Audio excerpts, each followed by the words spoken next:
تو حضرت ابوبکر رضی اللہ عنہ کی خلافت کے بعد بیعت ہوئی ہے سیدنا عمر رضی اللہ عنہ کی، اور وہ امیر المومنین رضی اللہ عنہ بنے ہیں 23 ہجری میں، اور پھر 13 ہجری میں، اور 23 ہجری میں حضرت عمر رضی اللہ عنہ کی شہادت ہوئی، اور پھر بیعت ہوئی ہے حضرت عثمان رضی اللہ عنہ کی، اور سیدنا عثمان رضی اللہ عنہ خلیفہ رہے ہیں 23 سے لے کے 36 تک، یہ 12 برس ان کی خلافت کے ہیں، اور 26 ہجری میں حضرت ولید رضی اللہ عنہ کو کوفہ کا گورنر لگایا ہے حضرت عثمان رضی اللہ عنہ۔ تو جیسا کہ ابھی عرض کیا تھا کہ حضرت سعد رضی اللہ عنہ سے چند مہینے ہوئے تھے گئے تھے، تو حضرت ولید رضی اللہ عنہ کو حضرت عثمان رضی اللہ عنہ نے گورنر اب بنایا، اور ابھی بھی 9 سال 10 سال سیدنا عثمان رضی اللہ عنہ کی خلافت کے باقی تھے۔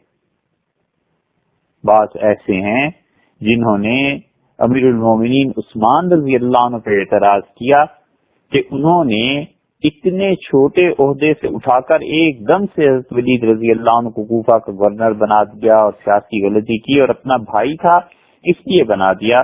تو انہیں یہ احساس نہیں ہوا، یہ خیال نہیں ہوا کہ حضرت عمر رضی اللہ عنہ نے حضرت مغیرہ رضی اللہ عنہ کو جو گورنر بنا دیا تھا تو ماموں تھے، یہ تو الزام پھر حضرت عمر رضی اللہ عنہ پہ بھی آئے گا، حضرت ابوبکر رضی اللہ عنہ پہ نہیں آئے گا۔ اور ان سب کو تو چھوڑ دیں، خود نبی کریم صلی اللہ علیہ وسلم نے خیبر میں سب کی موجودگی میں سیدنا علی رضی اللہ عنہ کو جو بھیجا تھا، اور فرمایا تھا کہ صبح میں اس کو جھنڈا دوں گا جس سے اللہ اور اس کے رسول علیہ الصلوۃ والسلام راضی ہیں، تو یہی اعتراض تو رسول اللہ صلی اللہ علیہ وسلم پہ بھی ہو سکتا ہے والعیاذ باللہ۔ اصل بات یہ ہے کہ آدمی کی سوچ اور نگاہ اس میں ٹیڑھا پن آ جائے تو پھر دنیا میں چھوڑ آخرت میں جن لوگوں کی مغفرت کی خدا نے قرآن میں بشارت دے دی ہے ان میں بھی معائب نظر آئیں گے، اور آخری چیز اللہ کی ذات پاک ہے، اس میں معائب نہیں نظر آ سکتے۔ ہزاروں لاکھوں ایسے ہیں، تو دماغ کا ٹیڑھا پن ہے۔ 26 ہجری میں حضرت عثمان رضی اللہ عنہ نے ولید بن کوفہ رضی اللہ عنہ کو مقرر کیا وہاں کا حاکم، اور تاریخ میں ہر جگہ آپ کو مل جائے گا کہ کان احب الناس فی الناس، سب سے زیادہ لوگوں میں ہر دل عزیز جو گورنر آیا تھا وہ یہ تھا۔ اتنے مہربان لوگوں کے ساتھ، اتنے اچھے گھل مل کے رہنے والے کہ ان کے بعد سعید رضی اللہ عنہ جو آئے ہیں تو باوجود اس کے کہ وہ بڑے مناقب اور سعید رضی اللہ عنہ بڑے سمجھدار آدمی تھے، لیکن وہ کوفہ والوں کے ساتھ نہیں چل سکے، یا کوفہ والے ان کے ساتھ نہیں چل سکے۔ حضرت ولید رضی اللہ عنہ نے کوئی رکاوٹ نہیں رکھی، اور انہوں نے کہا دن رات جس وقت تم چاہو میرے گھر میں آ سکتے۔ حویلی کے دروازے انہوں نے کھلوا دیے، اپنا بس ذاتی کمرہ یا جو بھی ہوگا اس کے دروازے بند رہتے تھے آرام کے وقت میں، باقی پبلک پر کوئی پابندی نہیں تھی، لوگ جاتے تھے۔ اسی لیے ولید بن عقبہ رضی اللہ عنہ کو جب حضرت عثمان رضی اللہ عنہ نے معزول کیا ہے اور انہیں بلایا ہے تو یہ پہلے شخص ہیں اس وقت تک کے جن کی حکومت کے خاتمے پر عورتوں نے بین کیا اور لوگوں نے اس پر پورے دکھ اور غم اور افسوس کا اظہار کیا کہ ولید کو گورنری سے ہٹا دیا گیا۔ مورخین نے لکھا ہے کہ حویلی پر کوئی فاٹک نہیں تھا، لوگ اندر آ جاتے تھے، جب چاہتے تھے بات کر لیتے تھے، جو شکایت ہوتی تھی بتا دیتے تھے، جو جھوٹ ہوتا تھا اس کی تحقیق ہو جاتی تھی۔ اور اسی دور میں حضرت عبداللہ ابن مسعود رضی اللہ عنہ وہی قاضی بھی تھے، سب چیزیں تھیں۔ واقعہ یہ پیش آیا کہ یہ بنو مستلق جن کا ذکر گزرا ہے کہ یہ وہاں پر گئے تھے، اور انہیں غلط فہمی ہو گئی کہ وہ ان کے قتل کے لیے آ رہے ہیں، اور یہ وہاں سے واپس پلٹے اور رسول اللہ صلی اللہ علیہ وسلم کو آ کر اطلاع دے دی۔ تو بعض روایات میں آتا ہے کہ نبی کریم صلی اللہ علیہ وسلم نے خالد بن ولید رضی اللہ عنہ کو بھیجا کہ جاؤ اور دیکھو یہ بنو مستلق نے زکوٰۃ دینے سے انکار کر دیا اور میرے بھیجے ہوئے آدمی کو یہ قتل کرنے لگے تھے، معاملہ کیا؟ خالد بن ولید رضی اللہ عنہ وہاں پہنچے، تو انہوں نے اذان کی آوازیں سنی، رات رکے، دیکھا لوگ نماز پڑھ رہے ہیں سب کچھ، تو آ کے اطلاع دی رسول اللہ صلی اللہ علیہ وسلم کو کہ یہ سب کچھ غلط فہمی میں ہوا ہے، ورنہ وہ لوگ تو مسلمان ہیں۔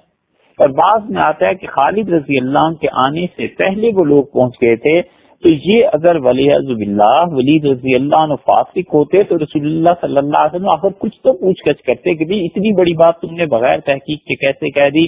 بس ایک بات نبی کریم صلی اللہ علیہ وسلم نے ارشاد فرمائی، اور وہ بھی یہ جملہ ارشاد فرمایا تھا کہ آپ نے ارشاد فرمایا کہ کوئی کام سوچ سمجھ کے، ٹھہر کے، آرام سے کرنا یہ اللہ کی طرف سے ہوتا ہے، اور عجلت اور جلدی یہ شیطان کی طرف سے۔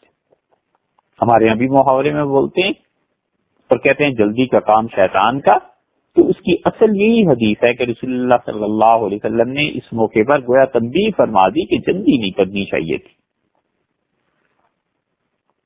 اگر یہ جان بوجھ کے جھوٹ بولے ہوئے ہوتے تو کیا یہ حدیث لوگ بھول گئے ہیں؟ حضرت عائشہ رضی اللہ عنہ کہتی ہیں کوئی گناہ ایسا نہیں تھا جس سے نبی کریم صلی اللہ علیہ وسلم کو نفرت ہو، سب سے زیادہ نفرت بس جس گناہ سے تھی وہ جھوٹ تھا، اور کسی کے متعلق شبہ بھی ہو جاتا تھا کہ مجھ سے جھوٹ بول رہا ہے تو یجد فی نفسہ شیئا، رسول اللہ صلی اللہ علیہ وسلم اپنے دل میں برابر اس آدمی کی طرف سے کھٹک پاتے تھے، یہاں تک کہ وہ اپنے عمل سے ثابت کر دیتا تھا کہ میں جھوٹا آدمی نہیں۔ اسی لیے اللہ تعالی نے اس آیت کو جو شروع فرمایا تو فرمایا یا ایھا الذین آمنوا، اے ایمان والو۔ تو ایمان والے تو سارے ہو گئے اس آیت کے تحت۔ ان جاءکم، اگر تمہارے پاس آئے کوئی فاسق، تو مفسرین نے یہ بھی لکھا ہے کہ وہ کہتے ہیں سارے ایمان والوں کے لیے آیت ہے، تو اس کا مطلب یہ ہے کہ ہر زمانے میں کوئی بھی فاسق ہو، اور اللہ تعالی نے حکم جو دیا ہے تو اس میں مبالغے کے طور پر فاسق کا لفظ ارشاد فرمایا ہے۔ یہ مراد نہیں ہے کہ سیدنا ولید ابن عقبہ رضی اللہ عنہ کوئی فاسق ہو گئے تھے، حتیٰ کہ الواسم میں القواسم آپ دیکھیں اور اس کے حواشی، تو بعض نے تو سرے سے انکار ہی کر دیا، وہ کہتے ہیں کوئی صحیح سند سے ثابت ہی نہیں ہے کہ حضرت ولید رضی اللہ عنہ کے بارے میں یہ آیت نازل ہوئی ہو۔ اساتذہ اس موقع پر تفسیر میں ہمیں جب پڑھاتے تھے تو بہت تفصیل سے، اب یہ تفسیر تو ہے نہیں اس وقت کی کہ اس کی تفصیلات بیان کریں، تفسیر کا موضوع ہی الگ ہے۔ تو خالد بن ولید رضی اللہ عنہ جب آ کے بتایا تو بات ختم ہو گئی۔ پھر اسی لیے تو اگر یہ ولیعذ باللہ فاسق اور جھوٹے ہوتے تو کیا خلافت راشدہ ان اپنے ساتھ رکھتی؟ اتنے ہر دل عزیز کوفہ والوں، اور اس آزادی کا فائدہ یہ ہوا کہ کوفہ میں یہ رہے اور 5 سال تک گورنر رہے، اور یہی بنو مستلق قبیلہ خزاعہ کا ایک شخص تھا، ابن الحیثمان یہی ہے اس کا نام غالباً۔ کوئی لڑائی، کوئی ایسا مسئلہ ہوا تو لڑکوں نے اس کے گھر میں جا کر اس کو قتل کر دیا، اس نے شور مچایا مگر کوئی پہنچ نہیں سکا۔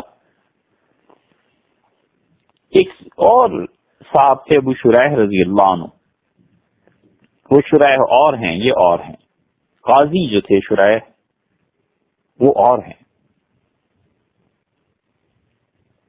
تو ان کا قیام تھا وہاں، شور سنا، چھت پر چڑھے، لیکن اتنی دیر میں وہ قتل ہو چکا تھا۔ اب انہوں نے شہادت دی، قتل کی، ان کے صاحبزادے نے شہادت دی، اور جن لڑکوں نے قتل کیا تھا ان ملزموں کو انہوں نے پہچان لیا، اور سارا مقدمہ جب پیش ہوا عدالت میں کوفہ کی اور شہادتیں ہو گئیں تو پورے مقدمے کی جو فائل تھی وہ مدینہ منورہ بھیج دی گئی کہ قاضی نے اس پر یہ حکم لکھا ہے کہ ان کو اس کے عوض میں قتل کیا جائے قصاص کے طور پہ. سیدنا عثمان رضی اللہ عنہ نے ساری اس فائل کا مطالعہ فرمایا اور اس پہ دستخط کر دیے کہ بالکل مہر لگا دی گئی کہ ٹھیک ہے ان کو قتل کر دیا جائے. اور جو گورنر کے رہنے کی جگہ تھی یعنی ولید ابن عقبہ رضی اللہ عنہ کا جو قصر امارت جسے کہیے, اس زمانے کا گورنر ہاؤس جو بھی تھا اس کے سامنے چوک میں بھرے مجمع میں انہیں قتل کر دیا گیا. ابو شریح اور ان کے صاحبزادے یہ تو چند دن کے لیے مدینہ منورہ گئے تھے, فائل لے کے سیدنا عثمان رضی اللہ عنہ کا فیصلہ لے کے واپس آ گئے, ختم ہو گئی بات. لیکن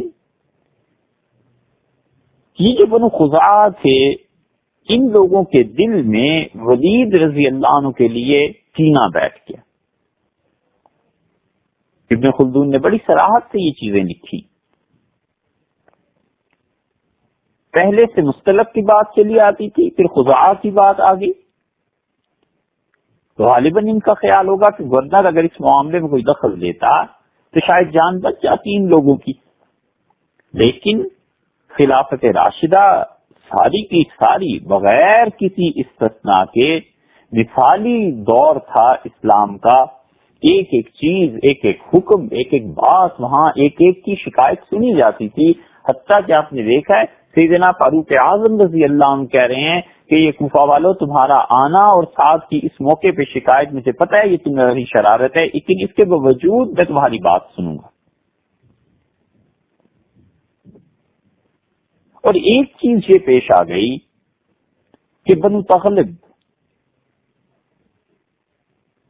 حضرت ولید بن عقبہ رضی اللہ عنہ کا قیام ایک زمانے میں یہاں رہا ہے, اور یہاں ایک لڑکا تھا عیسائی اور اس کا نام تھا ابو زبید, وہ مسلمان ہو گیا اور بنو تغلب میں اس کی والدہ کی رشتہ داریاں تھی. تو ننہال کی وجہ سے ابو زید نے وہاں سے قرضے لے لیے, مسلمان ہو گیا. تو بنو تغلب عیسائی تھے, انہوں نے شدت سے مطالبہ کرنا شروع کیا کہ اب تم مسلمان ہو گئے ہو تو پیسے بھی ہمارے واپس کرو. اس نے اپنی اس مصیبت کا ذکر مختلف لوگوں سے کیا, اور صبری نے لکھا ہے کہ ولید بن عقبہ رضی اللہ عنہ سے اس نے ذکر کیا تو انہوں نے کیا کیا, ولید رضی اللہ عنہ کی یہ صفت ان کے موافق ان کے مخالف سارے مورخین لکھتے ہیں کہ کانا جوادن, بڑے سخی آدمی تھے, جواد تھے, صحیح معنی میں دل کھول کے جو کچھ ہوتا تھا اللہ کی راہ میں خرچ کرتے تھے. انہوں نے ابو زبید کا قرضہ اپنے ذمہ لے لیا اور قرضہ ادا کر دیا. تو ابو زبید بڑا متاثر ہوا حضرت ولید رضی اللہ عنہ سے, اور جب یہ کوفہ کے گورنر حضرت عثمان رضی اللہ عنہ مقرر کیے ہیں تو اس کی تو قسمت کھل گئی, کوفہ آ گیا. شاعر تھا, شاعرانہ مزاج تھا, اور یہ ساتھ رہتا تھا حضرت ولید رضی اللہ عنہ کے, اور ولید رضی اللہ عنہ کے دروازے کھلے رہتے تھے. تو ایک دن حضرت ولید رضی اللہ عنہ اور ابو زبید دونوں بیٹھے ہوئے تھے, کھا رہے تھے کچھ, اور مجمع آ گیا, اور اس میں مجمع میں وہ لوگ بھی شامل تھے جن کے بیٹے قصاص میں قتل کیے گئے تھے. وہ لڑکے جنہوں نے قتل کیا تھا اور انہیں پھر عوض میں قتل کر دیا گیا تھا, ان کے ورثاء بھی تھے. ہوا صرف اتنا ہے کہ حضرت ولید رضی اللہ عنہ نے ابو زبید اور اپنے درمیان جو ایک تشت, ایک تھال تھا, اسے ہٹا کر چوکی کے نیچے کر دیا.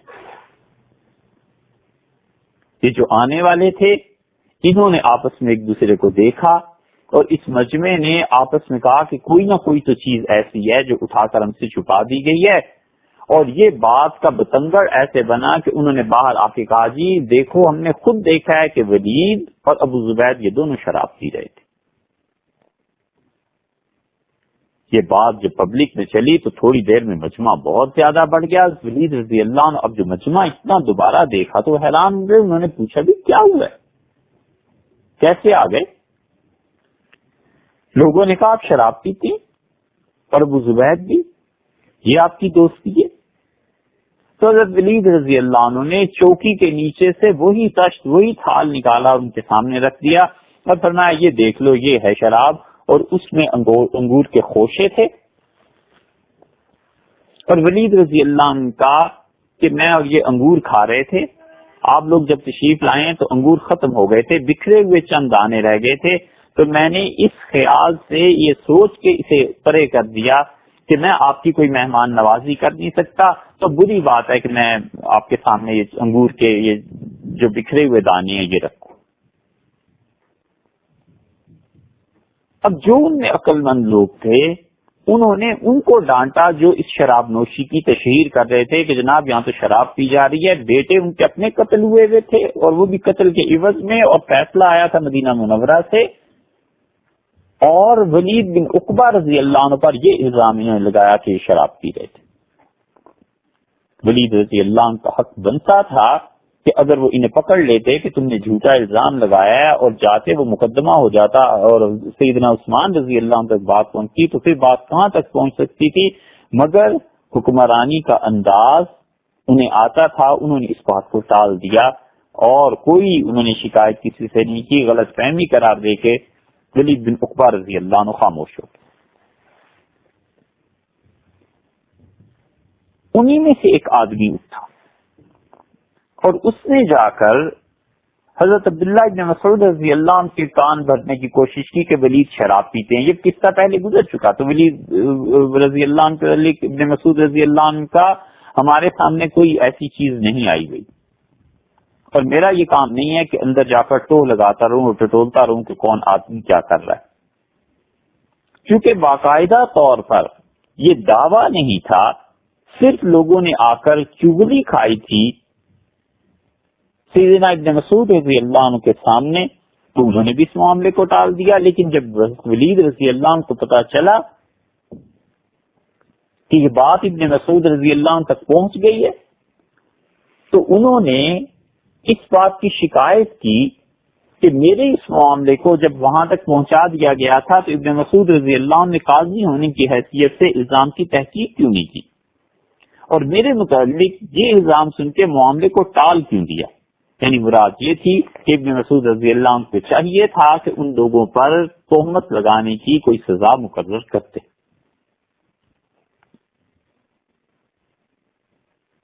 تیسری بات یہ ہو گئی کہ یہ لوگ مدینہ منورہ پہنچ گئے، یہ جنہوں نے انگور کے قصے سارے دیکھے اور جھوٹا الزام لگایا تھا، اور سیدنا عثمان رضی اللہ عنہ تو تھے نہیں کوفہ میں، اور انہوں نے کوفہ سے چل کے مدینہ منورہ جا کر شکایت کی اور کہا کہ ولید کو ہٹائیں۔ حضرت عثمان رضی اللہ عنہ کا بھی کیا شکایت ہے ان کی جو شراب پیتے ہیں؟ حضرت عثمان رضی اللہ عنہ نے ان کی اس بات کو نہیں سنا اور ان کو واپس پلٹا دیا کہ جاؤ، اور کوئی دلیل نہیں ہے تمہارے پاس، اور اس شخص کو میں جانتا ہوں، ایسی باتیں کر کے حضرت عثمان رضی اللہ عنہ واپس بھیج دیا۔ یہ جب پلٹے ہیں تو انہوں نے اب حضرت ولید رضی اللہ عنہ کے ساتھ سیدنا عثمان رضی اللہ عنہ کے خلاف بھی افواہیں پھیلانا شروع کی کہ مدینہ منورہ میں تو یہ ہوتا ہے، یہ ہوتا ہے، یہ ہوتا ہے، اور اصل بات اتنی تھی کہ بغض جو سینے میں بیٹھ گیا تھا اب اس کی تسلی ہو نہیں رہی تھی، یہاں تک کہ تبری میں آتا ہے کہ ولید بن عقبہ رضی اللہ عنہ سو رہے تھے، دروازے کھلے تھے اور لوگ آ کر ان سے بات کرتے تھے، انہیں اٹھا لیتے تھے، اور ایک آدمی آیا اور ان کی انگوٹھی نکال لی، سو رہے تھے تو ہاتھ سے اس نے آرام سے انگوٹھی اتار لی انگلی سے اور مدینہ منورہ بھیج دی کہ جناب امیر المومنین عثمان رضی اللہ عنہ، آپ تو یہ کہتے ہیں کہ بھلا آدمی ہے، دیکھ لیجئے شراب پیوی تھی اور مست ہوئے تھے ولیعذ باللہ، اور اس حالت میں یہ انگوٹھی اتار دی، اور اس کے ساتھ ساتھ کچھ اور لوگ گئے جنہوں نے گواہی دے دی، اور انہوں نے کہا ہم نے نہ صرف سے شراب پیتے ہوئے دیکھا ہے، حتیٰ کہ ولید کی داڑھی سے شراب ٹپک رہی تھی، شراب کی قے ہو گئی تھی۔ مورخین نے ان کے بھی نام لکھے۔ اب جب شہادتیں آ گئیں خلافت میں حضرت عثمان رضی اللہ عنہ کے سامنے، تو اب وہ کیا کرتے؟ یہ بات خود رسول اللہ صلی اللہ علیہ وسلم کے ساتھ بھی پیش آئی ہے۔ سیدنا عثمان رضی اللہ عنہ تو بات کے ہیں، نبی کریم صلی اللہ علیہ وسلم نے اسی لیے فرمایا تھا حضرت سعد رضی اللہ عنہ سے کہ تیری زمین کے معاملے میں لوگ آئیں اور جھوٹی قسمیں اٹھائیں گے تو میں تو شہادتوں کی بنیاد پر آپ نے فرمایا تھا میں فیصلہ کر دوں گا. البتہ یہ الگ بات ہے کہ اگر وہ شہادتیں غلط ہیں اور انہوں نے تیرا ٹکڑا زمین کا مار لیا اور تیرے پلاٹ پہ قبضہ کر لیا تو قطعۃ من النار، وہ جہنم کا ایک ٹکڑا اصل میں تو خرید رہے ہیں. جھوٹی گواہیوں سے فیصلے تو پھر ہونے چاہیے، ہو جاتے ہیں. عدالت کا تو نظام ایسا ہی ہے، ہونے چاہیے یا نہیں ہونے چاہیے یہ بھی ایک الگ بحث ہے. تو رسول اللہ صلی اللہ علیہ وسلم نے فرمایا تھا سعد رضی اللہ عنہ سے، جب ان کی زمین پہ یہودیوں نے قبضہ کر لیا تھا کہ یہ ہماری زمین ہے، تو آپ نے میں سعد میں انہیں بلاؤں گا اور قسم میں کھلاؤں گا. تو سعد رضی اللہ کا اللہ کے رسول وہ تو یہودی ہیں، جھوٹی قسم اٹھا لیں گے، میری زمین ماری جائے گی. تو آپ نے فرمایا جہنم کا ٹکڑا لیں گے. تو جب شہادتیں پیش ہو گئی حضرت عثمان رضی اللہ عنہ کے سامنے، تو حضرت عثمان رضی اللہ عنہ نے سیدنا علی رضی اللہ عنہ کو بلایا. علی رضی اللہ عنہ خلافت میں ہر دور میں آپ کو نمایاں نظر آئیں گے. حضرت ابوبکر رضی اللہ عنہ سے مشورے کرتے تھے. حضرت عمر رضی اللہ عنہ تو کئی مرتبہ کہتے تھے کہ اتنا مشکل مسئلہ ہے اور حسن کے والد نہیں ہے، علی رضی اللہ عنہ نہیں ہے، اور کتنے ہی فیصلے ایسے ہیں حضرت عمر رضی اللہ عنہ کے کہ انہوں نے فتویٰ دیا اور فرمایا علی رضی اللہ عنہ کی رائے لو. سیدنا علی رضی اللہ عنہ کا کہ امیر المومنین ایسے نہیں ایسے، ایسے نہیں ایسے. حضرت عمر رضی اللہ عنہ کا بالکل ٹھیک ہے، علی ایسے نہیں ایسے کر لیتے. حضور صلی اللہ علیہ وسلم کی صحبت نے پاک کر دیا تھا ان لوگوں کو، اور دل ان کے بالکل صاف تھے اور آپس میں بھائی بھائی تھے. اللہ تعالیٰ نے ایسے ہی نہیں فرما دیا قرآن میں کہ کرہ الیکم الکفر والفسوق والعصیان، اللہ نے کفر سے، فسق سے اور صغیرہ گناہ تک سے نفرت تم لوگوں کے دلوں میں بٹھا دی. اللہ نے ایسا پاک کیا تھا. تو حضرت عثمان رضی اللہ عنہ نے بلایا حضرت علی رضی اللہ عنہ کو، کہا اور یہ معاملہ ہے. تو حضرت علی رضی اللہ عنہ نے رائے دی اور انہوں نے کہا کہ فَإِنْ شَاهِدُوا عَلَيْهِ، آپ بلا لیجئے ولید کو بھی جن پر یہ الزام لگا ہے، اور یہ سب لوگ اگر ان کی موجودگی میں گواہی دیتے ہیں تو پھر حد جاری کی جائے گی، وگرنہ تو نہیں. تو حضرت عثمان رضی اللہ عنہ نے ولید بن عقبہ رضی اللہ عنہ کو بلا بھیجا اور فیصلہ یہ ہوا کہ عدالت کے حد جاری کر دی جائے. امام بخاری رحمۃ اللہ علیہ اپنی صحیح بخاری میں حدیث میں آ گئی ہے یہ بات، سارا قصہ وہاں دیکھ لیجئے بخاری میں کیا آتا ہے. بخاری میں یہ روایت آئی ہے دو جگہ پہ، یعنی ہمارے سامنے اس وقت دو جگہ ہیں، ان میں سے ایک جگہ پڑھ دیتے ہیں، ممکن ہے کہیں اور بھی آئی ہو، یہ تو وہ جانتے ہوں گے جن کی حدیث سے اچھی نظر ہے.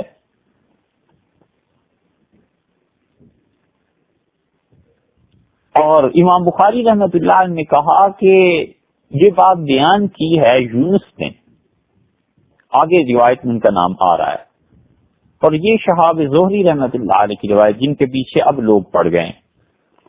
وہ کہتے ہیں مجھ سے عروہ نے یہ بات بیان کی، اور عروہ رحمۃ اللہ علیہ یہ پہلے سیرت نگار ہیں، حضور اقدس صلی اللہ علیہ وسلم کی سیرت انہوں نے لکھی تھی. اور وہ کہتے ہیں کہ عبید اللہ بن عدی بن خیار انہوں نے یہ بات کی.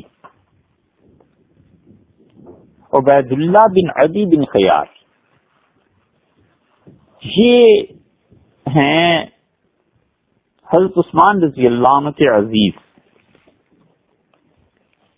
اور عبید اللہ کہتے ہیں کہ مجھ سے مسور ابن مخرمہ اور عبد الرحمن بن اسود ان دونوں نے کہا ما یمنعک ان تکلم، آپ کو کیا چیز مانے ہے، کیا چیز رکاوٹ ہے، آپ کیوں نہیں امیر المومنین عثمان رضی اللہ عنہ سے لأخیہ الولید، ان کے بھائی ولید کے بارے میں بات کرتے، ولید سے کیوں نہیں حد جاری کی جاتی. فقد اکثر الناس فیہ، عام طور پر لوگ مدینہ منورہ میں اب باتیں کرنا شروع ہو گئے ہیں کہ عثمان رضی اللہ عنہ کیوں اتنے نرم ہیں، اپنے بھائی پر حد جاری کیوں نہیں کر رہے. اور دوسری روایت میں یہ آیا ہے امام زہری رحمۃ اللہ علیہ کی کہ ان دونوں نے کہا عبید اللہ سے کس نے کہا؟ مسور اور عبد الرحمن دونوں نے رضی اللہ عنہما. انہوں نے کہا عبید اللہ سے کہ عبید اللہ آپ اپنے ماموں سے بات کیجئے، آپ کے تو ماموں ہیں. ماموں اس وجہ سے کہا کہ ان کی والدہ صاحبہ جو تھی وہ حضرت عثمان رضی اللہ عنہ کی عزیزہ تھی. ام قتال اسید بن ابو العاص بن امیہ کی صاحبزادی تھی، اور اس رشتے سے یہ حضرت عثمان رضی اللہ عنہ کی چچا زاد بہن تھی. اور قاعدہ یہ ہے کہ والدہ کی طرف جو رشتہ داریاں ہوتی ہیں ان میں خالہ اور ماموں عام طور پہ کہہ دیا کرتے ہیں، کیونکہ سیدنا عثمان رضی اللہ عنہ کی والدہ جو تھی عروہ بنت قریظ رضی اللہ عنہا، اور پھر ان کی والدہ یعنی حضرت عثمان رضی اللہ عنہ کی نانی ام حکیم، ان سب کا رشتہ آگے جا کر ملتا ہے حضور صلی اللہ علیہ وسلم کے نسب میں. اور یہ ان کی نانی حضرت عثمان رضی اللہ عنہ کی یہ سگی پھوپھی تھی حضور صلی اللہ علیہ وسلم کی، بلکہ یہاں تک کہا گیا ہے، زبیر بن بکار نے کہا کہ حضرت عبداللہ اور ان کی بہن یہ دونوں اکٹھے پیدا ہوئے تھے. اور رسول اللہ صلی اللہ علیہ وسلم کے والد محترم ان کا نام عبداللہ کب پڑا اور اصل نام کیا تھا؟ خیر چھوڑو، یہ تو سیرت کی بحث میں پھر چلے جائیں گے. تو یہ نسب سارا ملتا ہے، اس لیے حضرت عثمان رضی اللہ عنہ کی جو والدہ تھی عروہ، وہ حضور صلی اللہ علیہ وسلم کی آپ دیکھ لیجئے عزیزہ ہوں، پھوپھی کی بیٹی ہو گئی، اور پھر انہوں نے اسلام بھی قبول کیا. بہت طویل عمر اللہ نے دی تھی انہیں، اپنے صاحبزادے کی خلافت جنہوں نے دیکھی ہے سیدنا عثمان رضی اللہ عنہ کی. اور حضرت عثمان رضی اللہ عنہ نے ان کا جنازہ پڑھایا بھی تھا اور جنازہ اٹھا کر قبر کی طرف لے گئے تھے. تو اب بات کیا چلی ولید بن عقبہ کے متعلق، اور یہ تو پہلے بھی گزر چکا کہ ولید جو تھے عقبہ بن ابی معیط اس کے بیٹے تھے. تو انہوں نے کہا دونوں نے کہ آپ اپنے ماموں سے بات کیوں نہیں کرتے؟ تو وہ کہتے ہیں فقصدت لعثمان، میں نے اپنے ماموں حضرت عثمان رضی اللہ عنہ کے متعلق سوچا کہ اب میں جاتا ہوں اور بات کرتا ہوں. اور حضرت ولید رضی اللہ عنہ اس سے پہلے جزیرہ میں بھی حکومت کر چکے تھے، اور اس کے بعد جزیرہ سے یہ کوفہ لائے گئے تھے. کچھ ایسے بھی نالائق ہیں جنہوں نے اپنی کتاب میں یہ لکھ دیا کہ چھوٹے عہدے سے اٹھا کر حضرت عثمان رضی اللہ عنہ نے انہیں گورنر ہونے پر لگا دیا تھا اتنے بڑے عہدے پہ، اور اس وجہ سے حضرت عثمان رضی اللہ عنہ جو تھے وہ نااہل ہو گئے تھے اور ایسے ہو گئے تھے اور ایسے ہو گئے تھے.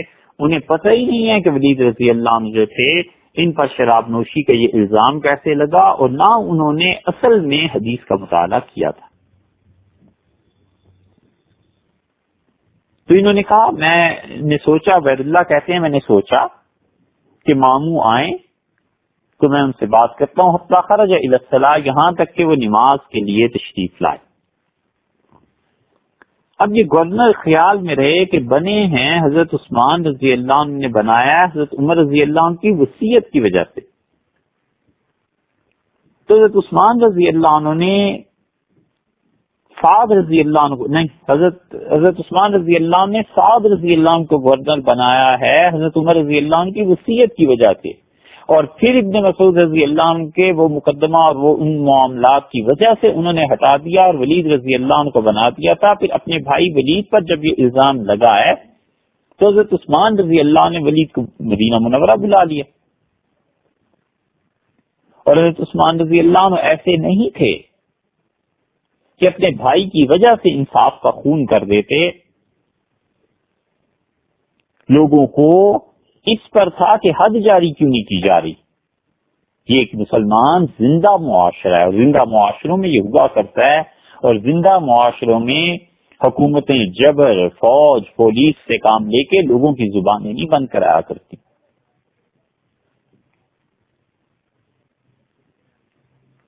تو عثمان رضی اللہ جب مدینہ منورہ بلایا تو صاف آتا ہے فتح الباری میں کئی جگہ پر کہ گواہیاں جب ہوئی ہیں تو حبسہ ہو، حضرت عثمان رضی اللہ عنہ نے اپنے ماں جائے بھائی کو قید میں ڈالنے کا حکم دیا. یہ ہے انصاف کا تقاضا. اب لوگوں نے باتیں شروع کی، لوگوں نے کہا قید میں ڈالا ہوا تو حد کیوں نہیں جاری کرتے؟ تو یہ کہتے ہیں میں عثمان رضی اللہ عنہ کے پاس پہنچا، نماز کے لیے وہ تشریف لائے تو میں نے کہا ان لی الیک حاجتن، مجھے حضرت ایک کام ہے آپ سے، وہی نصیحت لک، اور میں آپ کو نصیحت ایک کرنا چاہتا ہوں. تو حضرت عثمان رضی اللہ عنہ نے فرمایا کہ ارے جو تم مجھے نصیحت کرنا چاہتے ہو اللہ کی پناہ میں مانگتا ہوں تم سے. جیسے اردو میں کہتے ہیں نا اجی حضرت آپ سے تو اللہ کی پناہ، تنگ آ کے بھی کہتے ہیں. ابن تیم نے کہا کہ حضرت عثمان رضی اللہ عنہ نے اس لیے یہ جملہ کہا کہ عبید اللہ کوئی ایسی بات کہہ دیں جو میں نہ کر سکوں اور حیا کی وجہ سے میں انکار بھی نہ کر سکوں، کام بھی نہ کر سکوں، تو میرے سینے میں تنگی پیدا ہو جائے گی، اس کی اللہ کی پناہ چاہتا. یہ نہیں ہے کہ عبید اللہ کی اس بات پر حضرت عثمان رضی اللہ عنہ کچھ ناراض ہو گئے ہوں گے، کیونکہ آگے دیکھیے نا کیا آ رہا ہے. تو وہ کہتے ہیں میں ہٹ گیا اور میں جا کر بیٹھ گیا نماز کے بعد مسور اور عبد الرحمان دونوں کے پاس جنہوں نے مجھے کہا تھا. تو دیکھتا ہوں ایک آدمی آیا اور اس نے کہا کہ امیر المومنین رضی اللہ عنہ نے یاد فرمایا ہے. اگر حضرت عثمان رضی اللہ عنہ نے تنگی کی وجہ سے یہ جملہ کہا ہوتا نا، بیزاری کی وجہ سے، تو بلاتے کیوں؟ فاتحی تو ہوں، میں حاضر ہوا. اور دوسری روایت میں آتا ہے کہ ان دونوں نے کہا کہ اب تمہارا امتحان کا وقت آ گیا. جب قاصد آیا حضرت عثمان رضی اللہ عنہ کا تو ہم تینوں بیٹھے ہوئے تھے، تو ان دونوں نے کہا کہ اب تمہارے امتحان کا وقت ہے، اب جاؤ نا، دیکھتے ہیں ہم کہ تم ماموں کے سامنے کیا بات کرو گے.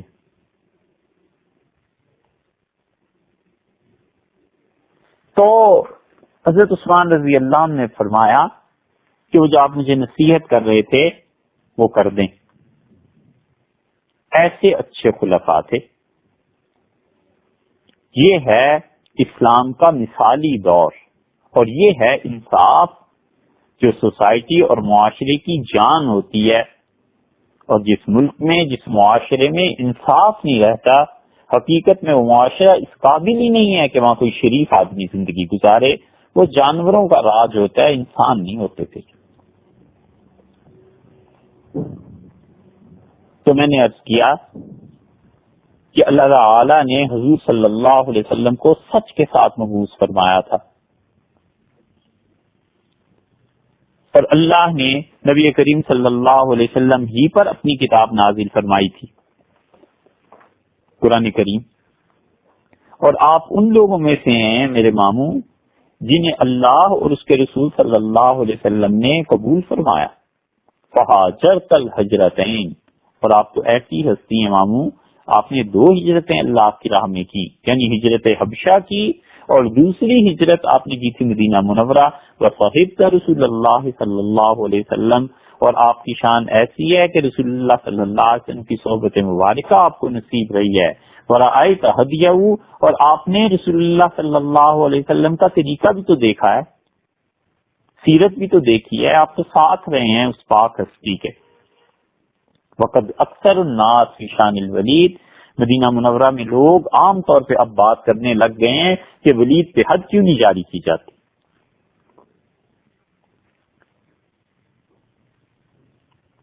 تو یہ جو بات انہوں نے کی نا، تو حضرت عثمان رضی اللہ نے بڑی خاموشی سے یہ ساری چیز سنی.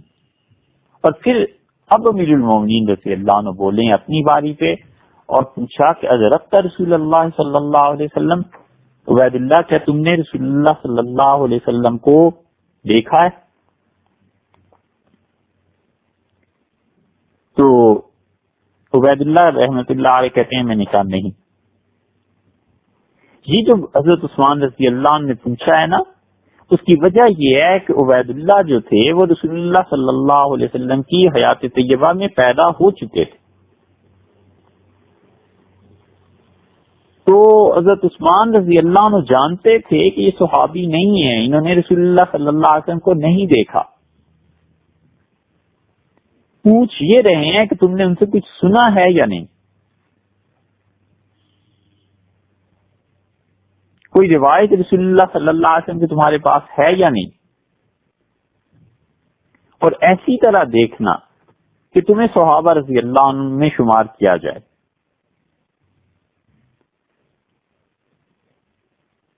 تو یہ بات تو نہیں تھی، کیونکہ ان کے والد جو تھے عدی بن خیار، وہ رسول اللہ صلی اللہ علیہ وسلم کے معاملے میں تھے.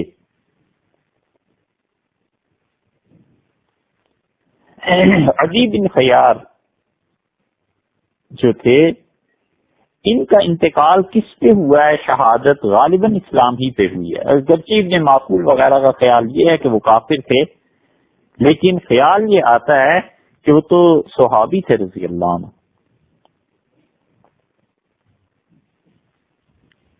تو حضرت عثمان رضی اللہ عنہ نے کہا کہ تم نے رسول اللہ صلی اللہ علیہ وسلم سے سنا نہیں.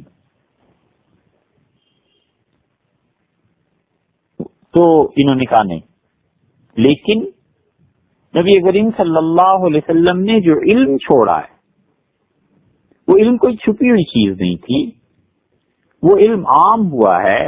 حتیٰ کہ جو لڑکیاں پردے کے پیچھے کنواری بیٹھی ہوئی ہیں ان تک بھی وہ علم پہنچا ہے اور مجھ تک بھی پہنچا ہے.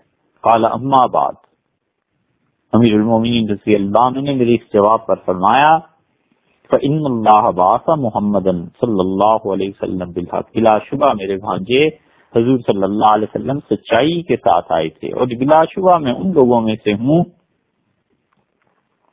جنہوں نے اللہ کی بات کو قبول کیا اور ایمان لائے، اور میں ان لوگوں میں سے ہوں جنہوں نے رسول اللہ صلی اللہ علیہ وسلم کے پر ایمان لائے، انہیں قبول کیا. وآمنت بما بعث به، اور جو رسول اللہ صلی اللہ علیہ وسلم دین لے کے آئے تھے میں اس پہ بھی ایمان لایا ہوں. وہاجرت الہجرتین، اور میں نے بھی میں نے دو ہجرتیں کی ہیں. یعنی جتنی باتیں انہوں نے کہی تھی سب کی تصدیق انہوں نے کی. اور فرمایا کما قلت، جیسے کہ تم کہتے ہو نا یہ سب باتیں. اور میں تمہیں بتاؤں ولید کے بارے میں جو کچھ تم لوگ کہہ رہے ہو، صاحب تو رسول اللہ صلی اللہ علیہ وسلم وبایعتہ، میں رسول اللہ صلی اللہ علیہ وسلم کی صحبت میں رہا ہوں اور میں نے ان کے ہاتھ پہ اپنا ہاتھ رکھا ہے، یعنی میں نے ان کی بیعت کی ہے. فواللہ ما عصیتہ، اللہ کی قسم میں نے ساری زندگی رسول اللہ صلی اللہ علیہ وسلم کی نافرمانی نہیں کی.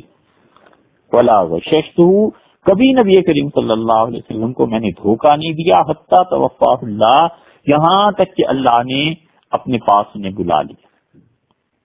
دوسری روایت میں آتا ہے کہ حضرت عثمان رضی اللہ عنہ نے کہا انا واللہ قد صحبنا رسول اللہ صلی اللہ علیہ وسلم کے سفر والحضر، اللہ کی قسم ہم رسول اللہ صلی اللہ علیہ وسلم کے ساتھ ہی رہے ہیں، ان کی موجودگی مدینہ منورہ میں اس وقت بھی، مکہ مکرمہ میں اس وقت بھی، اور سفر جو نبی کریم صلی اللہ علیہ وسلم کرتے رہے ہیں ہم ان کے ساتھ ہی رہے ہیں. اور اب ایسے لوگ آ رہے ہیں یعلمونی سنت، جو مجھے یہ سکھانا چاہتے ہیں کہ سنت کیا ہے. اور دیکھو ان میں ایسے بھی ہیں کہ اللہ یکون احدہم راہ قط، جس نے نہیں دیکھا کبھی بھی رسول اللہ صلی اللہ علیہ وسلم کو، اب وہ بھی اٹھ کھڑے ہوئے ہیں مجھے سنت سکھانے کے لیے. یہ فکرہ در حقیقت حضرت عثمان رضی اللہ عنہ کے مزاج کی نرمی ہے. وگرنہ سیدنا علی رضی اللہ عنہ سے کسی نے کہا تھا کہ مغرب کی نماز کا وقت جا رہا ہے اور آپ نے بھی نماز نہیں پڑھی، تو حضرت علی رضی اللہ عنہ نے اتنا سخت جملہ اس سے فرمایا تھا. حضرت علی رضی اللہ عنہ نے کہا انظروا ھذا الکلب یعلمنا السنہ، اس کتے کو دیکھو ہمیں سنت سکھاتا ہے، ہمیں نمازوں کے وقت بتا رہا ہے. یہ تو حضرت عثمان رضی اللہ عنہ نے بڑی نرمی سے بات کی. فرمایا ہم رسول اللہ صلی اللہ علیہ وسلم کے ساتھ سفر میں بھی رہے ہیں، گھر پہ بھی رہے ہیں، ہم نے خوب دیکھا ہے. اور اب ایسے لوگ جنہوں نے حضور صلی اللہ علیہ وسلم کو دیکھا تک نہیں ہے اب ہمیں یہ سنت سکھانے آئیں. ثم ابو بکر مثلہ، پھر عثمان رضی اللہ عنہ بولے اور فرمایا پھر یہی حال رہا ہے حضرت ابوبکر رضی اللہ عنہ کے ساتھ بھی، ان کے ہاتھ پہ بھی میں نے بیعت کی ہے، یعنی ان کی خلافت کی، اور نہ خدا کی قسم میں نے کبھی ان کی نافرمانی کی، ابوبکر رضی اللہ عنہ کی، نہ میں نے کبھی انہیں دھوکہ دیا ہے، کیونکہ حضرت ابوبکر رضی اللہ عنہ کے تو یہ مشیر تھے۔ پھر عمر رضی اللہ عنہ آئے ہیں، اور عمر رضی اللہ عنہ کی بھی میں نے بیعت کی تھی، پھر عمر رضی اللہ عنہ کے ساتھ میں رہا ہوں، میں نے کبھی انہیں دھوکہ نہیں دیا، اور اس کے بعد مجھے خلافت ملی ہے۔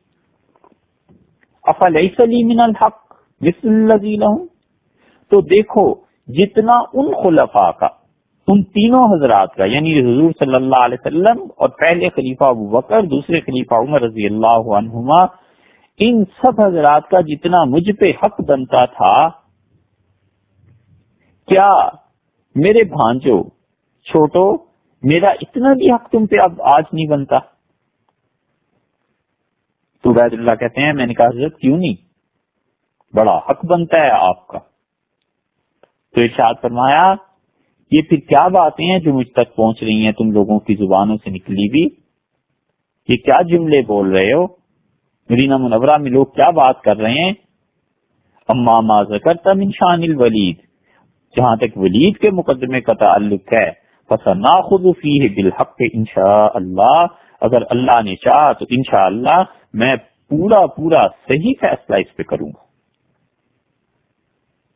ولید کے بارے میں یعنی میرے رویے میں نرمی کا بالکل خیال نہ کرو، ہم پورا حق وصول کر کے رہیں گے۔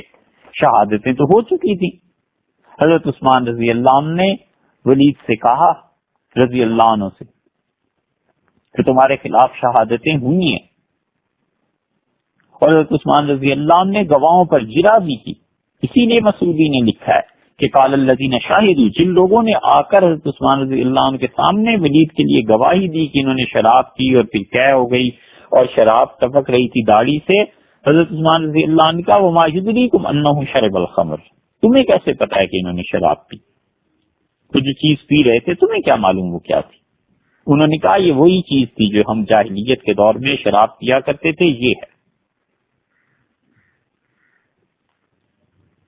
اب حضرت عثمان رضی اللہ عنہ نے حد جاری کرنے کا فیصلہ فرمایا جو انہوں نے کہا تھا، اور سیدنا علی رضی اللہ عنہ سے جو مشورہ کیا تو انہوں نے کہا اب تو حد جاری کرنی پڑے گی، گواہیاں ہو گئیں۔ تو حضرت عثمان رضی اللہ عنہ نے کہا حضرت ولید رضی اللہ عنہ سے کہ یہ حد شہادتوں کے بعد ہے اور یہ تمہیں پاک کر دے گی اور اللہ کا قرب دلائے گی، اور حکم دیا امیر المومنین رضی اللہ عنہ نے حضرت علی رضی اللہ عنہ کو کہ آپ درے لگائیے۔ سیدنا علی رضی اللہ عنہ نے حضرت حسن رضی اللہ عنہ سے کہا، انہوں نے عبداللہ بن جعفر رضی اللہ عنہ سے کہا، تو عبداللہ بن جعفر رضی اللہ عنہ درے لگائے۔ اب یہ جو آتا ہے نا کہ حضرت علی رضی اللہ عنہ لگائے، تو مراد یہ ہے کہ ان کے حکم پہ لگائے گئے، اور شہادت دینے والوں نے یہ شہادت دی کہ انہوں نے صبح کی نماز 2 رکعتیں پڑھا دی تھی، پھر اس کے بعد کہا کہ 2 اور پڑھا دوں، 4 کر دوں۔ تو یہ اس وقت نشے کی حالت میں تھے۔ پھر دوسرے نے کہا میں نے ایسے دیکھا، یہ ساری گواہیاں گزری۔ تو سیدنا علی رضی اللہ عنہ گنتے رہے، اور آیا ہے کہ حتی بلغ 40، جب 40 درے لگ گئے، فقال انسک، تو سیدنا علی رضی اللہ عنہ نے کہا بس چھوڑو، رک جاؤ۔ اور کیا خوبصورت بات کی ہے، یہ ہے ٹھوس علم امیر المومنین سیدنا علی رضی اللہ عنہ کا، جس علم سے اب تک لوگوں نے فائدہ نہیں اٹھایا۔ حضرت علی رضی اللہ عنہ سب کی موجودگی میں کہا اور کسی نے اس کی نفی نہیں کی۔ انہوں نے کہا حضور صلی اللہ علیہ وسلم نے کوڑے لگائے تھے شراب پینے والے کو، یعنی حکم دیا تھا مارنے کا، ہمیں 40 درے لگائے گئے، اور ابو بکر رضی اللہ عنہ نے 40 درے لگائے، اور عمر رضی اللہ عنہ نے 80 درے لگائے، وَكُلُّ ذَلِكَ سُنَّةٌ، اور یہ سب سنت ہے۔ حضور صلی اللہ علیہ وسلم کے 40 درے بھی سنت ہیں، بکر رضی اللہ عنہ کے 40 بھی اور عمر رضی اللہ عنہ کے 80 بھی، کل ذالک سنہ وہذا احب الیہ، یہ سب سنت ہے اور میرے نزدیک زیادہ بہتر ہے یہ 40 درے یا 80 درے۔ بظاہر مراد یہ ہے کہ 40 درے میرے نزدیک زیادہ اچھے ہیں، اور کچھ نے اس کا ترجمہ وہ بھی کیا ہے کہ 80 درے اچھے ہیں، مگر سوچنے کی بات یہ ہے کہ انہوں نے حضرت بکر اور حضرت عمر رضی اللہ عنہما کے فیصلوں کو بھی سنت قرار دیا اور فرمایا یہ سب سنت ہے۔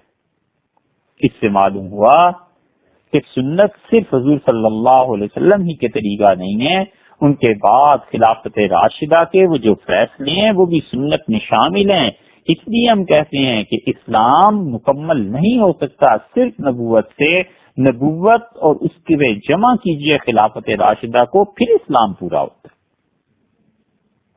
خلافت راشدہ کوئی معمولی چیز نہیں ہے۔ تو یہ 80 درے، یہ 40 درے لگے۔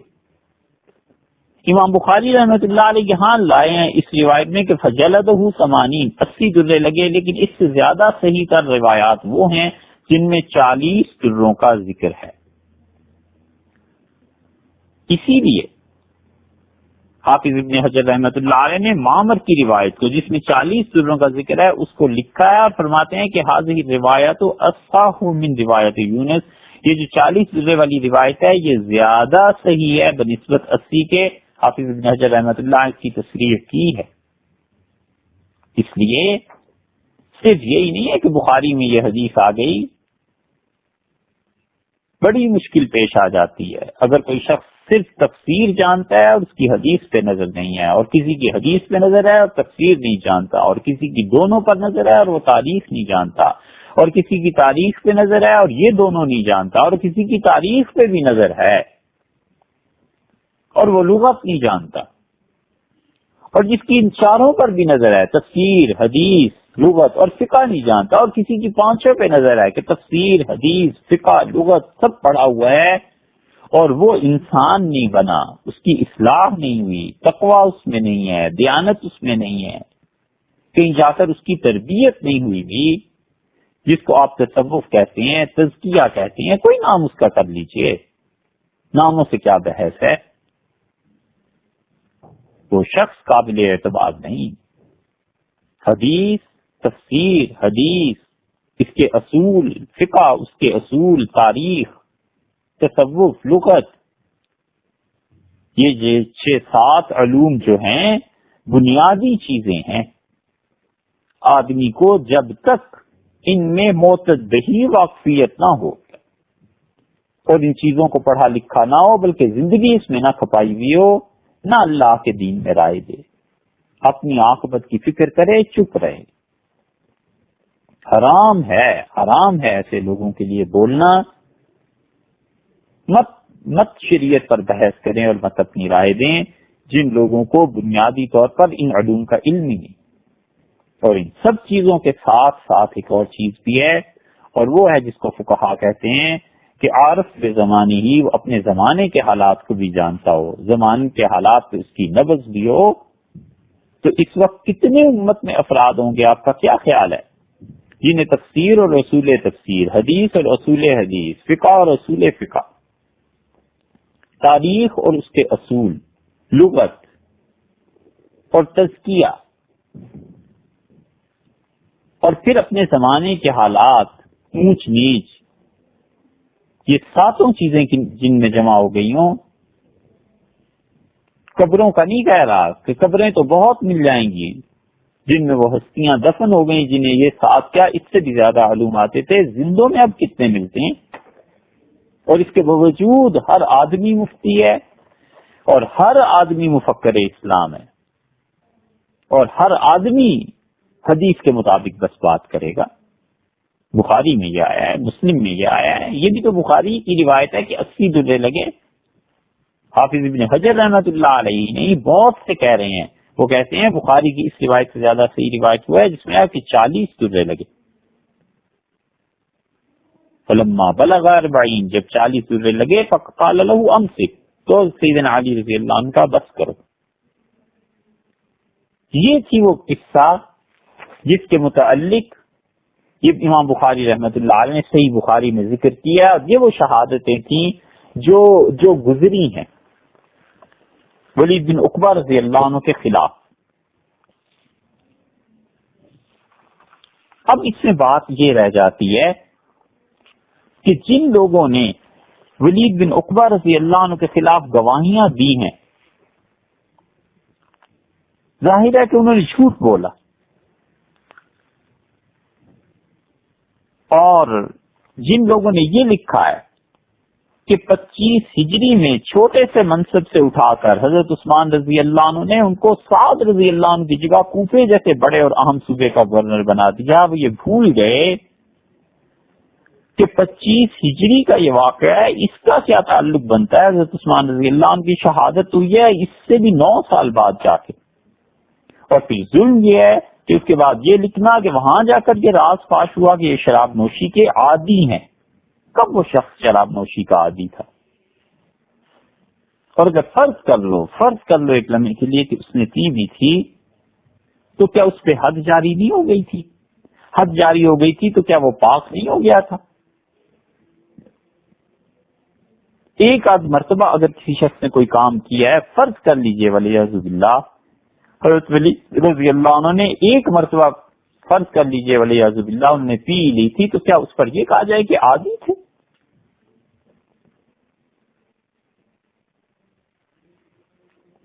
کیا نام لیں، کس نے لکھا ہے اور کس کتاب میں لکھا ہے؟ اگر آپ تاریخ کی یا سیاست کی بات کریں گے تو آپ کے سامنے ہی وہ کتاب آ جائے گی. سیاسی مقاصد کے لیے اور اپنے زوم میں اسلامی حکومت قائم کرنے کے لیے صحابہ کرام رضی اللہ عنہم کی عزتوں پر جب تک بنیاد نہ رکھی جائے دل کو تسلی نہیں ہوتی. یہ کون سا اسلام ہے؟ اور ولید رضی اللہ عنہ کا یہ حال تھا کہ اب وہ معزولی ہو گئی، حد جاری ہو گئی. اتنے خوددار آدمی تھے کہ بس وہ ایک کونے میں چلے گئے اور پھر کہیں آپ کو نظر نہیں آئیں گے. حتیٰ کہ سیدنا علی اور معاویہ رضی اللہ عنہما میں آپس میں جو چیزیں ہوئی ہیں، یہ اگر ولید چاہتے تو بنو امیہ کی رشتہ داری کی وجہ سے حضرت معاویہ رضی اللہ عنہ کے پاس چلے جاتے اور ان کا ساتھ دیتے. طبقات ابن سعد میں ہر جگہ ملے گا کہ بالکل نہیں گئے، ایک طرف کو ہو گئے. بس نہ سیدنا علی رضی اللہ عنہ کی طرف گئے نہ معاویہ رضی اللہ عنہ کی طرف، ایک جگہ گوشے میں جا کر زندگی گزار دی. اتنے خوددار تھے کہ اس کے بعد وہ کہیں نظر ہی نہیں آتے. اور حضرت عثمان رضی اللہ عنہ کی خلافت پر اس سے کوئی فرق نہیں پڑا.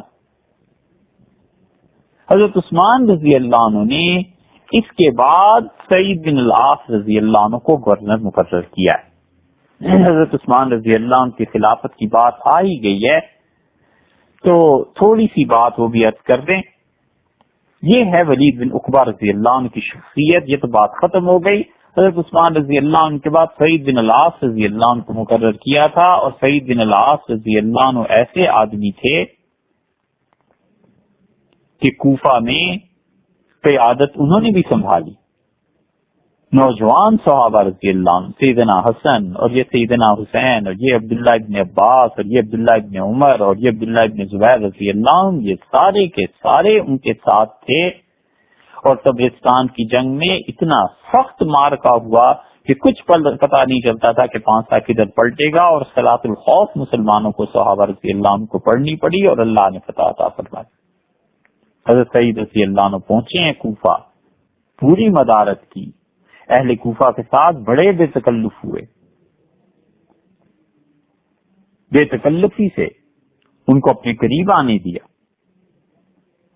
اور رات کی مجلس ان کی ہوتی تھی. حسب نسب پہ بحث ہوتی تھی، قبائل پہ تبصرے ہوتے تھے، یہاں تک کہ وہاں پر کچھ لوگوں پہ تنقید کرنے لگے. اور ایک مرتبہ ان کی مجلس موجود تھی، سعید رضی اللہ عنہ موجود تھے، اور دو گروہ آپس میں لڑ پڑے. اور عراق کے متعلق سعید رضی اللہ عنہ یہ کہہ دیا کہ یہ علاقہ تو قریش کا باغ ہے، یعنی قریش کو بڑا نفع ہے اس سے. بس پھر ایک آدمی بے قابو ہو گیا اور غصے سے چلانے لگا کہ جس علاقے کو اللہ نے ہماری تلواروں کے زور سے فتح کرایا ہے، تم سمجھتے ہو یہ قریش کی جاگیر ہے؟ تو سعید رضی اللہ عنہ کے جو ایک پولیس میں تھے عبد الرحمان اسدی، انہوں نے ڈانٹا اس کو.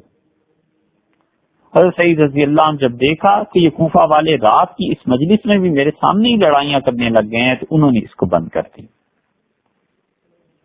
اور سعید رضی اللہ عنہ مدینہ منورہ لکھ کے بھیجا کہ حضرت یہاں پہ ایسے شرارتی پیدا ہو گئے ہیں. سیدنا عثمان رضی اللہ عنہ فرمایا ان شرارتیوں کو کوفہ سے نکالو اور شام بھیج دو معاویہ رضی اللہ عنہ کے پاس. حضرت معاویہ رضی اللہ عنہ نے ان شرارتیوں کو اپنے ہاں جب بلایا تو نظر بند کیا، لیکن حضرت معاویہ رضی اللہ عنہ کھانا ان کے ساتھ کھاتے تھے، ناشتہ ان کو کراتے تھے، ہر روز ان کو پیسے ملتے تھے، اگرچہ نظر بند تھے. لیکن حضرت معاویہ رضی اللہ عنہ نے کہا قید میں ضرور ہے، نظر بندی ضرور ہے، مگر ہمیں انسانوں جیسا رویہ ان کے ساتھ کرنا ہے. اسلام ہی نے حضرت معاویہ رضی اللہ عنہ کو یہ سکھایا تھا. اور پھر حضرت معاویہ رضی اللہ عنہ نے ان کا دماغ تبدیل کرنے کی کوشش کی، قریش کی خصوصیات بیان کی. اور بڑی بات جو انہوں نے کہی، انہوں نے کہا دیکھو خلیفہ اور امام ڈھال ہوتا ہے، اور اسی ڈھال کے پیچھے ہم پناہ لے کے آگے بڑھ سکتے ہیں، مسلمانوں کے نظام کو ختم نہ کرو. لیکن انہوں نے اس کا بھی بڑا نامعقول جواب دیا. صاف تھا وہ لڑکا کھڑا ہوا اور اس نے کہا قریش پہلے بھی زیادہ نہیں تھے، اب ان کی تعداد بھی زیادہ نہیں ہے. خلیفہ جو آپ نے کہا ہے ڈھال ہوتا ہے، تو ڈھال اسی وقت تک ڈھال رہتی ہے جب تک اس کو توڑا نہ جائے. جب اس نے توڑنے کی بات کی تو حضرت عثمان رضی اللہ عنہ کو پھر معاویہ رضی اللہ عنہ نے لکھا کہ جو میرے پاس آئے ہیں وہاں سے قید کر کے بھیجے گئے ہیں، یہ عقل سے محروم ہے اور اسلام سے بھی انہیں کوئی سروکار نہیں، اور جو ہم نے اپنی مملکت میں عدل اور انصاف رکھا ہے ہر ایک کے لیے، اور مساوات کا رویہ کہ گورنر کے ساتھ بیٹھ کے بھی عام شہری کا کھانا پینا یہ سب چیزیں ہو سکتا ہے، اس سے یہ اپنی حد سے نکل گئے ہیں اور فتنے برپا کرتے ہیں، اور سوائے پیسے کی ان کی زندگیوں کا مقصد نہیں رہا.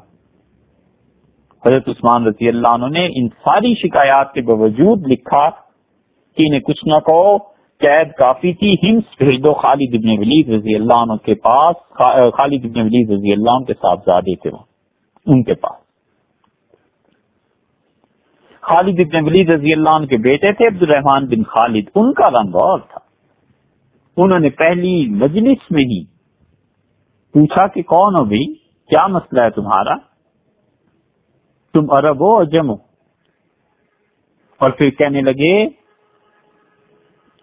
کہ جفر اللہ عبد الرحمان، خدا عبد الرحمان کو اپنے متعلق، خدا عبد الرحمان کو برباد کر دے اگر تم ٹھیک ہو کے یہاں سے نہ جاؤ. اور انہوں نے جب برتاؤ سخت رکھا نا اور اپنے دسترخوان کیا اپنے گھر کے قریب تک نہیں آنے دیا، تو چند روز میں دماغ درست ہو گئے، غلطیوں کی معافی مانگی. عبد الرحمان رحمت اللہ علیہ نے امیر المومنین عثمان رضی اللہ عنہ کو پھر رپورٹ بھیجی کہ حضرت اب یہ رویہ ہو گیا ہے. حضرت عثمان رضی اللہ عنہ نے کہا چھوڑ دو، کوفہ جانا چاہیں تو جانے دو. یہاں سے فتنے اٹھے ہیں کہ قریش کے خلاف ذہن بنانا، عربوں اور اجمیوں میں تفریق پیدا کرنا. اسی لیے حضرت عثمان رضی اللہ عنہ کو جو خطرہ محسوس ہوتا تھا، تبری میں ابن خلدون نے ہر ایک نے ان کے جملے نقل کیے ہیں. اس سے پتہ چلتا ہے حضرت عثمان رضی اللہ عنہ کی اپنی خلافت حکومت میں کتنی گہری نظر تھی. انہوں نے حجاز میں خطبہ دیا، مدینہ منورہ میں، اور جتنے قریش کے اور باقی لوگ تھے فرمایا عراق میں جو تمہاری جائیدادیں ہیں نا، جو مکانات بنائے ہیں، جو ٹکڑے ہیں، ان کو فروخت کرو اور یہاں کہیں خرید لو. اور فرمایا اگر فروخت نہ کرنا چاہو تو عراقی جو یہاں آ گئے ہیں کوفہ والے، ان سے اپنی جائیداد کا تبادلہ کر لو، یہاں کی زمین ان سے لے لو، وہاں کی زمین انہیں دے دو. اور فرمایا حجاز میں رہو اور وہاں سے ہجرت کرو. اور میں دیکھ رہا ہوں کہ عراق میں فتنوں کا سیلاب آ رہا ہے. کہ سیدنا عثمان رضی اللہ عنہ نے محسوس کر لیا تھا کہ اب آگے کو کیا حالات بننے جا رہے ہیں اور کیا ہوگا. تو ولید بن عقبہ رضی اللہ عنہ پھر کہیں نظر ہی نہیں آتے. اس لیے یہ بات نہیں ہے کہ وہ آدمی کوئی برے کردار کا تھا، بات یہ ہے کہ گواہیاں ایسی پڑ گئی تھی. اور اس وجہ سے حضرت عثمان رضی اللہ عنہ نے ان پہ حد جاری کی تھی. تو بات تو عبداللہ ابن مسعود رضی اللہ عنہ کی چل رہی تھی نا.